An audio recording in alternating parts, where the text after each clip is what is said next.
Assalamualaikum warahmatullahi wabarakatuh. Perkenalkan nama saya Eka Wahyuni, nomor induk mahasiswa 501141963, tempat tugas SDN 13 Mentok Bangka Barat, Kepulauan Bangka Belitung, UT Daerah Pangkal Pinang.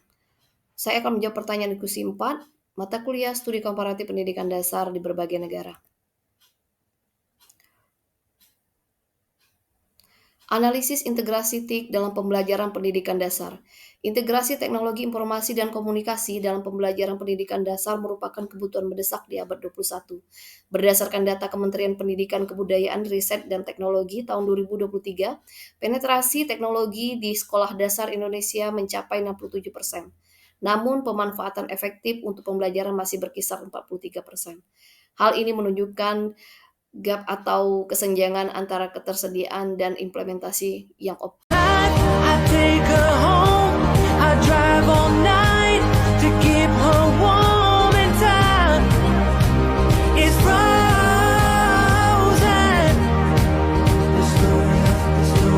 The story of my life. I give her home.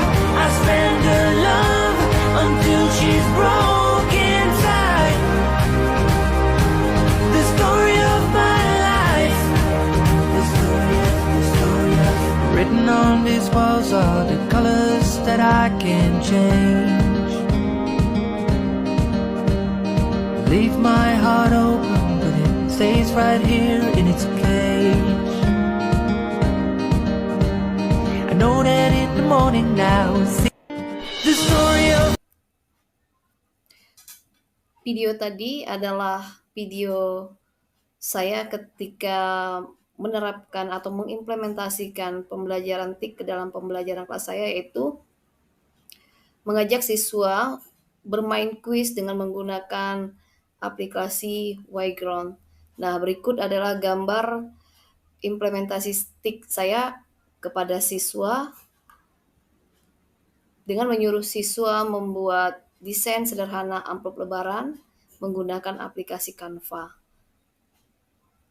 Sebagai seorang guru pendidikan dasar, saya sangat antusias dengan potensi teknologi informasi dan komunikasi untuk memperkaya proses pembelajaran anak-anak usia dini. Di era digital saat ini, integrasi TIK tidak hanya membuat pelajaran lebih menarik, tetapi juga mempersiapkan siswa untuk dunia yang semakin terhubung. Namun, integrasi yang efektif memerlukan pendekatan yang terstruktur, inklusif, dan berorientasi pada kebutuhan siswa. Berikut adalah langkah-langkah yang saya terapkan untuk memastikan hal itu. Langkah pertama, perencanaan dan desain pembelajaran berbasis TIK. Menyusun rencana pelaksana pembelajaran RPP atau modul yang mengintegrasikan aplikasi edukatif seperti Quizizz, Yground, Kahoot, dan Google Classroom. Mendesain media pembelajaran interaktif menggunakan Canva dan PowerPoint dengan elemen multimedia. Yang kedua, implementasi metode pembelajaran hibrid, menerapkan model blended learning dengan kombinasi 70% tatap muka dan 30% online. Siswa menonton video pembelajaran tentang konsep pecahan di rumah dan guru menjelaskan ulang konsep yang sulit dipahami. 3. Pengembangan keterampilan digital siswa, melatih literasi digital dasar, mengoperasikan perangkat browsing aman dan etika digital. Misalnya di sekolah saya, siswa mencari arti kata sukar melalui KBBI online menggunakan Chromebook. Yang kedua, mereka membuat amplop lebaran dengan desain sederhana melalui Canva. Hasilnya diprint oleh wali kelas dan dijual ke warga sekolah. Keuntungan dari penjualan amplop lebaran tersebut bisa untuk kas kelas yang akan diolah oleh paguyuban kelas. Yang keempat, asesmen berbasis teknologi, menggunakan Google Form untuk kuis formatif dan sumatif.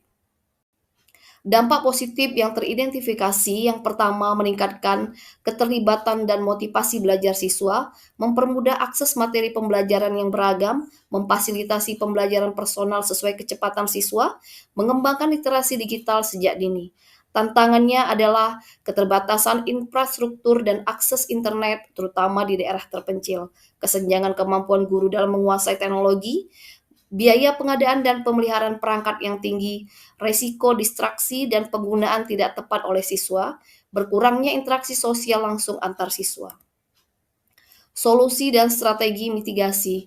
Pertama, Saya akan melakukan pelatihan berkelanjutan, mengikuti workshop dan komunitas praktisi TIK pendidikan, misalnya mengikuti pelatihan mandiri di ruang GTK. 2. Pemanfaatan open source, menggunakan aplikasi gratis dan sumber belajar terbuka. Ketiga, kolaborasi dengan orang tua, edukasi digital parenting dan komunikasi intensif. Keempat, backup plan, selalu menyiapkan alternatif offline untuk antisipasi gangguan teknis. Kesimpulannya, integrasi TIK dalam pembelajaran pendidikan dasar memberikan dampak positif yang signifikan terhadap keterlibatan, pemahaman konsep, dan pengembangan kreativitas siswa. Data menunjukkan peningkatan partisipasi hingga 78% dan retensi materi hingga 65%. Namun, implementasinya menghadapi tantangan serius terkait infrastruktur. 45% siswa belum memiliki akses optimal, kesenjangan kompetensi digital, dan aspek manajemen kelas. Keberhasilan integrasi TIK memerlukan pendekatan holistik yang melibatkan 1. Peningkatan kompetensi guru melalui pelatihan berkelanjutan. 2. Menyediakan infrastruktur yang memadai dan merata. 3. Kolaborasi aktif dengan orang tua. 4. Kebijakan sekolah yang mendukung. Dengan strategi yang tepat, TIK bukan hanya sebagai tools, tetapi sebagai enabler untuk menciptakan pembelajaran yang lebih bermakna, personal, dan sesuai dengan tuntutan abad 21. Berikut adalah referensinya, daftar pusaka atau sumber referensi yang saya dapatkan. Baiklah, sekian pemaparan saya terkait diskusi 4. Terima kasih.